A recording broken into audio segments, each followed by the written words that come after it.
This is something that I should have mentioned in the previous video that I just did talking about the cops that were playing Russian roulette with the gun, and one of them ended up dead. And basically that was one big I feel nothing video. Y'all could tell by my tone it was pretty much nonchalant and emotionless, because that's exactly how I felt with that story. But the reason why I'm doing this video now is because it's a pattern that I've noticed when it comes to the whole Blue Lives Matter thing. And I have to give a shout out to Professor Black Truth for coining that phrase, because it's true. And by the end of this video, you'll understand what I mean. I do not expect the Blue Lives Matter crowd to come out in droves when it comes to incidents such as these.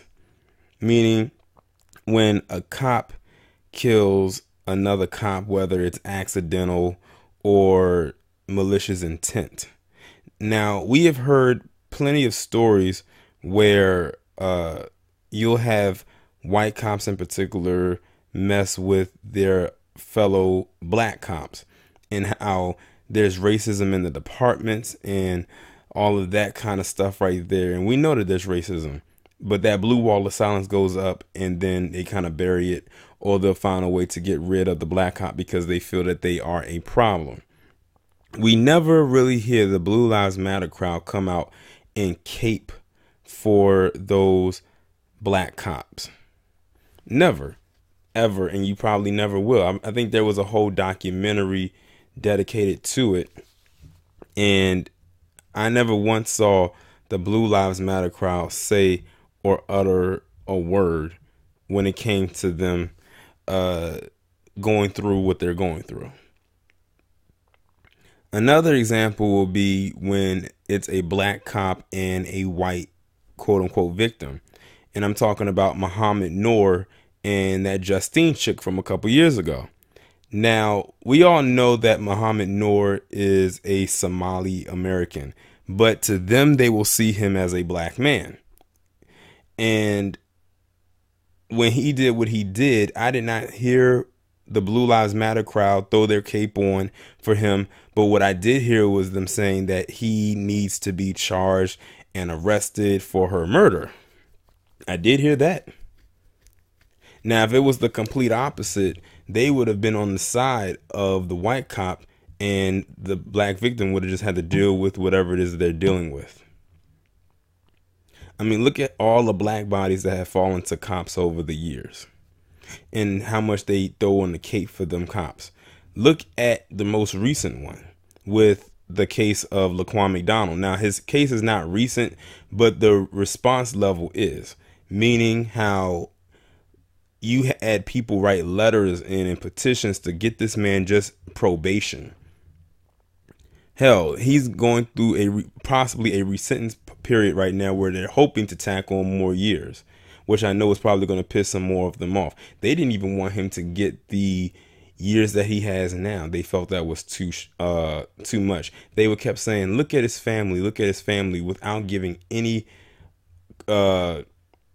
interest in what Laquan McDonald's family was going through, because in their eyes, he was the culprit, and he was the one that caused Jason Van Dyke to do what he did. See, when it's the narrative of us, it's always our fault.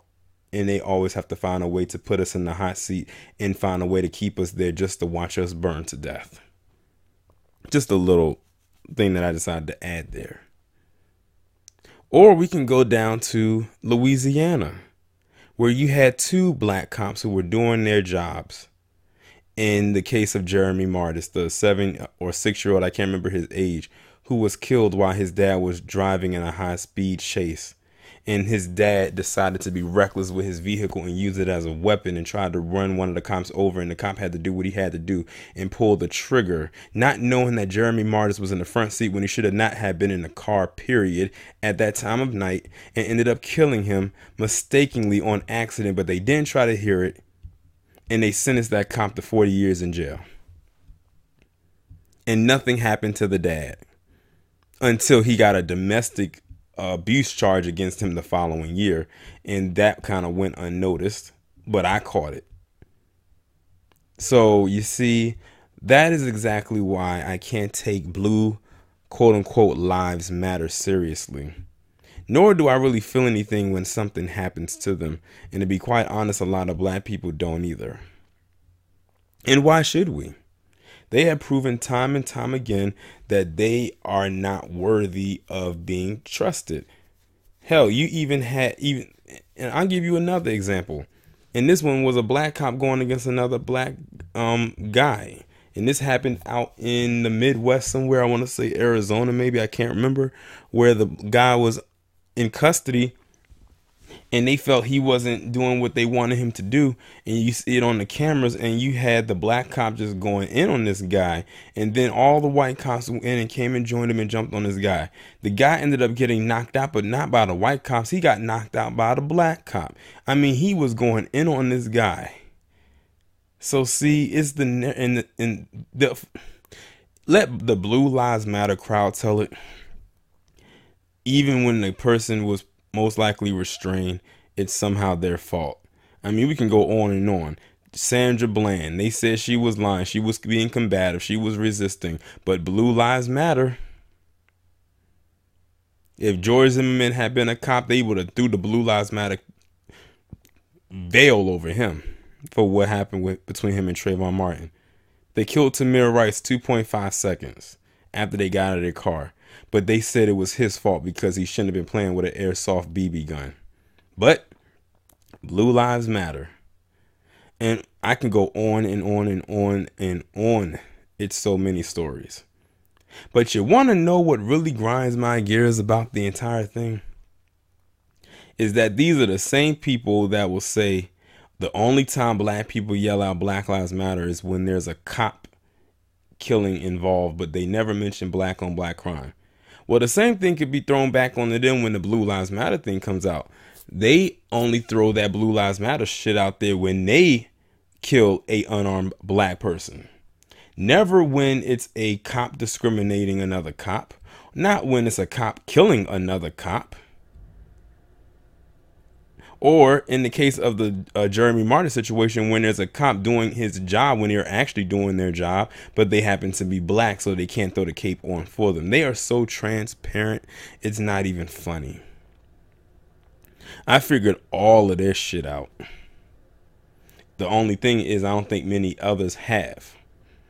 Or they may have, but they're probably scared to call it out. Or maybe they have a cop in their family and they are scared to call it out because they don't want to disrespect their family members, and that's fine.